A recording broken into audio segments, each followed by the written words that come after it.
Hi, Jason Spangler, the SanteeSwapper, back with another unboxing. This box came to me from Massachusetts. From what I remember, this was a guy who did his scouting a while back.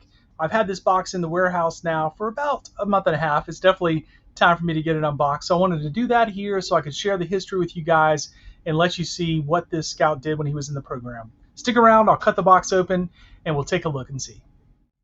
All right, let's take the lid off this box and see what all came with this collection. The guy carefully packed it in a trash bag, which is actually something I suggest to people because I have had collections come where the box gets a hole in it and stuff kind of leaks out, and there's possibility that like patches would have fallen out in the mail. So this is a good idea to just add a little layer of protection, and also I guess things could get wet, although that doesn't seem to be a problem the post office has very often, but still. So there we go. Now we can see exactly what we've got in this collection. Let's take a look. I guess let me go ahead and maybe move that bulky thing out of the way.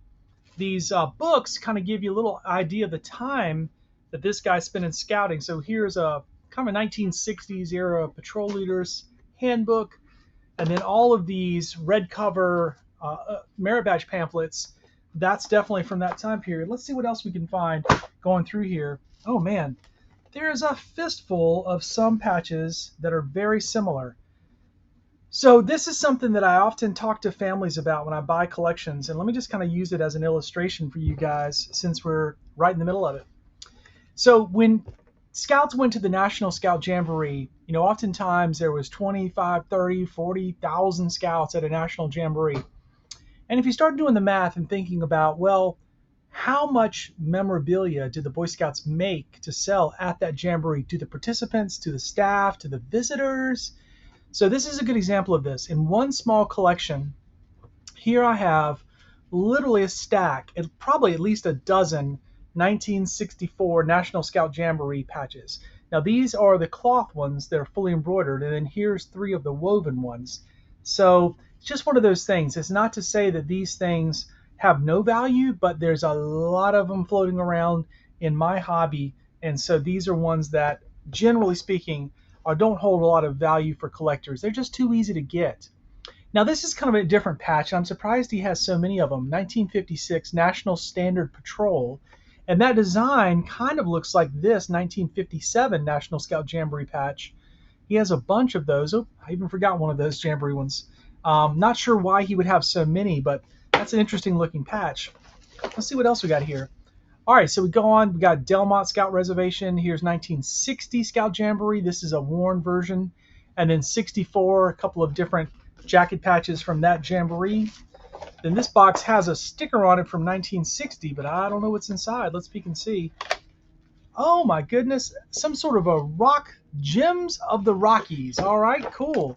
We only got one gem of the Rockies kind of floating around loose, but it's got them all labeled there from Amazonite, silver, manganese, pyrite, copper ore, gold ore, thorium, lead, petrified wood. There's all kinds of examples there.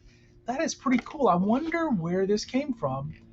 And then here there's like a little picture pasted to it. That seems a little homemade, but it's almost like somebody did. I mean, that looks pretty professional. So I don't know much about that. I'm going to be careful and set that down here under the table.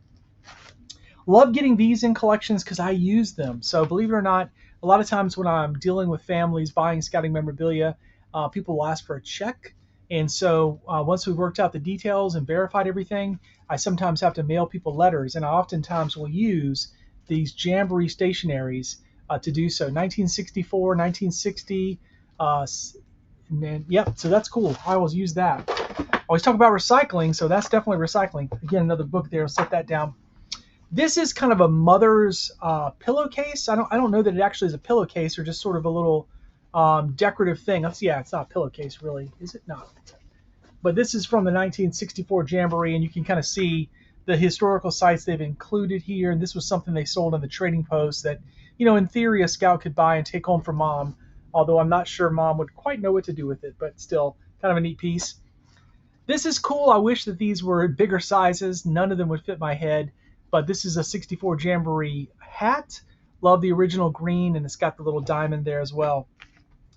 Then let's see what this is. This is of something from Valley Forge, just another kind of silk neckerchief type thing. It's got some scout things going on. Um, Honestly, I can't say that I've seen this one before. This is more of a silk scarf almost for the 57 Jamboree. So maybe it's similar to what we just saw, sort of a lady's scarf, if you will, for that Jamboree. Then here's a cool felt pennant. I think I could probably take an iron and get this to look a lot prettier. Luckily, it doesn't have any stains and there's nothing torn on it. But again, 64 Jamboree, you can see that's the Jamboree he went to. Here's the neckerchiefs, nice little stack of those. Treasure Island Scout Camp, that's in Philadelphia. 1960 Jamboree, we've already seen some signs of that as well. Now this jumps out only because this is a much more modern neckerchief. I know this was in the 80s. I got one of these at my Eagle Scout ceremony in 1989. So, with families, you never quite know where people are coming and going. And this was from Pennsylvania Troop 461. Now what's interesting here is this says Boy Scout Troop and it's got the town, but then it says USA. That's a little unusual. Like, why would you include USA here unless you were like going to a foreign country, like on a trip or to a world jamboree or something? I'm not quite sure, but maybe that's just a decision they made when they made those neckerchiefs. Classic Philmont neckerchiefs. They made these for decades and decades. More 64 Jamboree stuff. Again, you can see how many he has. These neckerchiefs from Unami Lodge, I have seen so many of these. Unami was always a popular lodge for patch collectors since it was the first, and there were also a lot of kids who were in Unami, so just a lot of those around. This Philadelphia Council neckerchief celebrating the 50th anniversary from 1910 to 1960, the Golden Jubilee, and then Valley Forge Council. This is just an event neckerchief, scouting trails in action, so put those to the side. And then it looks again like he was at the 60 Jamboree because, again, if you went to the 60 Jamboree, that's how you would have got a big old stack of Jamboree patches from the 60 Jamboree, which is fine too. Cool to see things like this. These are little decal stickers that he could have used. I like to give those away when I am dealing with people. Then there's some belts. Now this is a little unusual. This one I think must have been, I don't really recognize this one unless it's just really heavily stained.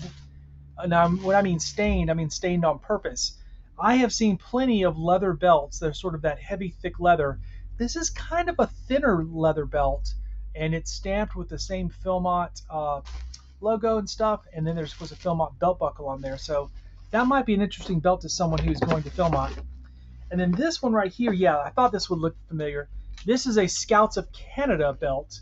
You can kind of tell them apart from the American ones because they have this knife holder that's kind of built into the belt. So you have your knife that has a little hook on it would hang on there. A lot of people would trade for those at National Jamborees.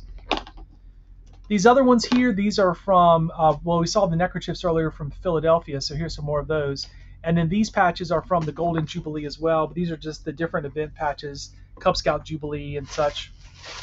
It's got some more patches down here. These look to be like camp patches. Brayer Training Area, I believe that was there in that Delmont area. Hart Scout Reservation, that was one of the Philadelphia ones. My guess is this is a district patch. Philinape, it just looks like a district patch, which would mean that it was, maybe worn by certain members of the district. Nice little Philmont arrowhead you get for hiking Philmont. And then here's his lodge flap. It doesn't have a lodge number on it, and this is one of the more obscure lodges, so I don't have it memorized, but the Indian word, do I try to pronounce it? Atuhog? Maybe? That's a nice little flap, though. When I saw the picture of it, when he sent me, I saw that it had a kind of this bend in it, and I was a little worried there was something wrong with it, but I really think that it just needs to be ironed and kind of flattened out, and it'll be a nice, presentable flap. That one may go in my permanent collection, because that might be an upgrade to the one that I have in my collection. Again, just event patches, Camporee, Valley Forge. We see the Philadelphia stuff. There's a Valley Forge as well. So nice old vintage stuff. I love getting old vintage stuff in collections. Stuff that's old, compared to my time in scouting. Then we have Shift Scout Reservation, Junior Leader Training. I actually unboxed a box recently that has a patch of that in it. Scouts back in the day, I was talking to someone recently about this. They had to wear neckerchiefs because that was part of the uniform. And so the way that you could kind of bling up your neckerchief was to have an interesting slide. So here's a really cool one from Unami Lodge. Again, going back to being the first lodge. This is a Neil slide, and it's been painted really well.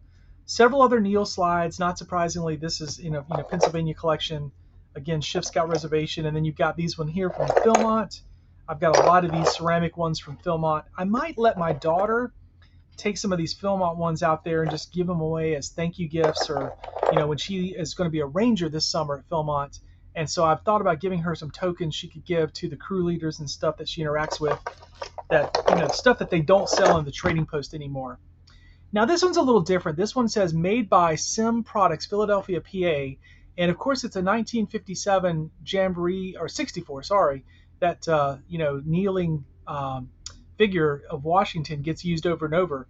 But this one says Philadelphia, so it'd be the Philadelphia contingent. So their contingent made a neckerchief slide, which is pretty cool. It's ceramic, so it's just ceramic poured into a mold, but it is stylistically very pretty and made professionally. So that's a cool piece. Every once in a while you can find a really cool slide. And then here's, again, we saw the Canada belt. So that would be a little hat badge that would go for Scouts Canada. Got some more stuff here, just keeps going. I'm not surprised to see leathers and a jacket patch from 64. Not surprised to see some turtles here. We got some Unami patches, including some that have been sewn. I've seen a lot of these Philadelphia Camporee patches before. I think that they either use the same patch over and over, or they're very common. I've seen a lot of those in collections. Now that's probably a more interesting patch. I've seen a lot of these turtles, but this 45th anniversary patch from Unami. Keep turning over here. This kind of an unusual one.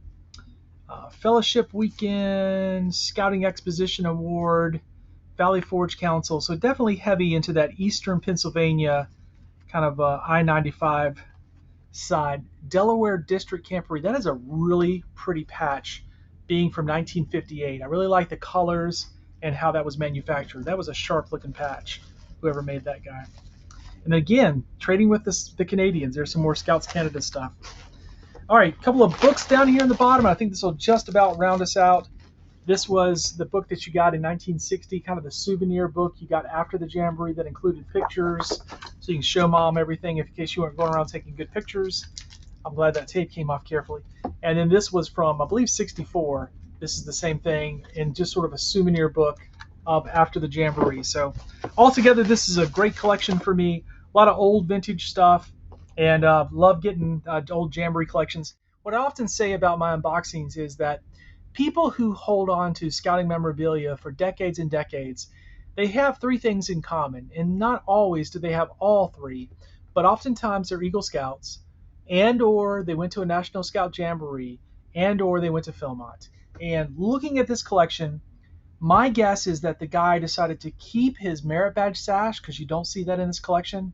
He kept his uniform, and he kept his Eagle medal. I'm sure he was an Eagle Scout, because if he went to the 60 and 64 Jamboree, he was pretty serious. And of course, we saw the Philmont stuff as well. So, that's kind of the trifecta. That's kind of the collections where people have held on to it for a long, long time.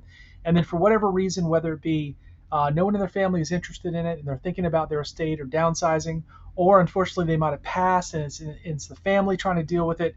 Those are the kind of collections that I tend to get a lot, which I'm always happy to get these items recycled back into scouting. So I'm going to get all this stuff organized, and I'm going to work to find some people in Pennsylvania who might would like to add these things to their collection.